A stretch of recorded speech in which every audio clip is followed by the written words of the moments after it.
Strong dan Van pura-pura menjadi orang asing dan meminjamkan ponsel kepada wanita. Saat dia memberikan ponsel kepada Strong dan Van, namun dia ditarik turun dari mobil olehnya. Kemudian dia mengambil kapak dan bersiap untuk memotong wanita. Mengapa dia melakukan hal ini pada seorang wanita asing? Ternyata teman dekatnya yang licik ingin merebut tunangan wanita itu. Hal ini membuat Strong dan Van pura-pura menjadi orang asing untuk membunuh wanita. Saat kapak hampir mengenai wanita, teman dekatnya yang licik muncul tepat di depan. Wanita itu segera meminta pertolongan padanya. Namun sang teman dekat malah meminta pria itu untuk segera menyingkirkan wanita itu. Barulah saat ini wanita itu menyadari, orang yang ingin menjatuhkannya ternyata adalah teman dekatnya sendiri. Sementara itu, Chae terus tidak bisa menghubungi wanita itu. Maka dia segera melacak ponselnya dan bergegas pergi.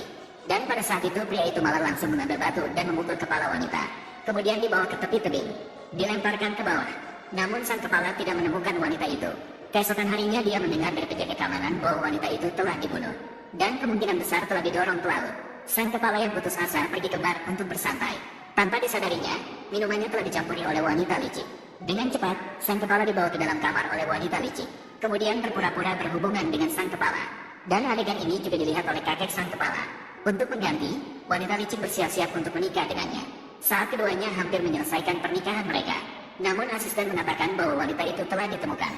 Dan sang kepala yang mendengar berita ini sekarang di rumah sakit. Dia mendorong pengantin wanita ke tanah, lalu berlari ke rumah sakit. Pada saat itu, wanita licik segera menyuruh asisten untuk memindahkan wanita itu.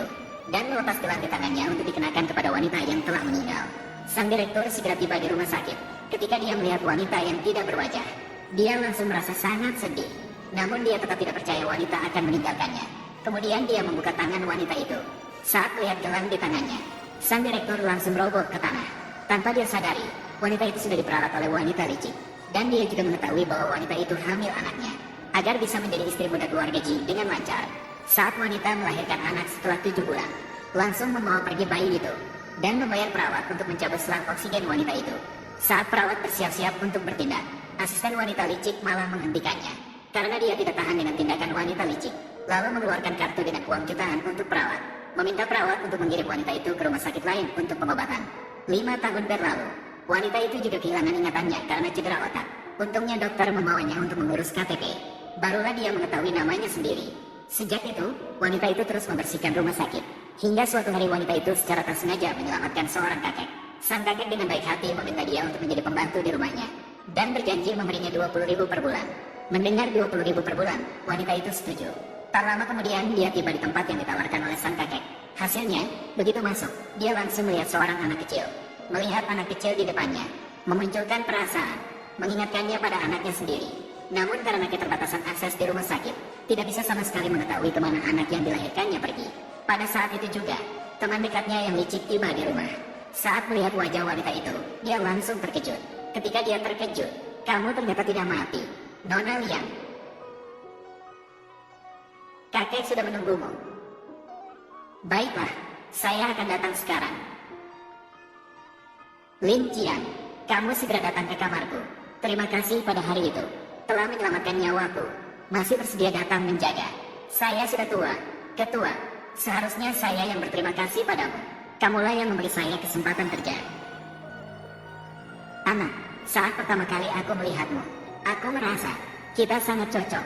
Kedepannya, kamu bisa memanggilku Kakek Ji.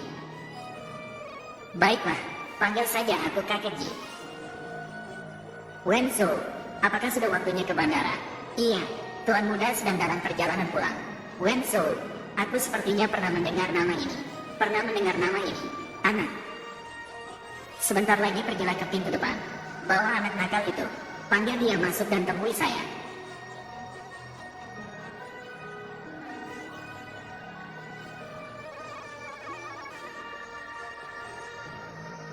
Mengapa Liang Seng tidak mati? Berbicara. Maaf. Kamu berani mengkhianati aku. Ji Wenzhou akan segera pulang ke negara. Jika dia mengetahui Liang Seng belum mati, aku harus bagaimana? Nyonya Muda, mobil Tuan Muda sudah di depan. Pelayan baru itu, Tuan memerintahkan dia untuk menyambut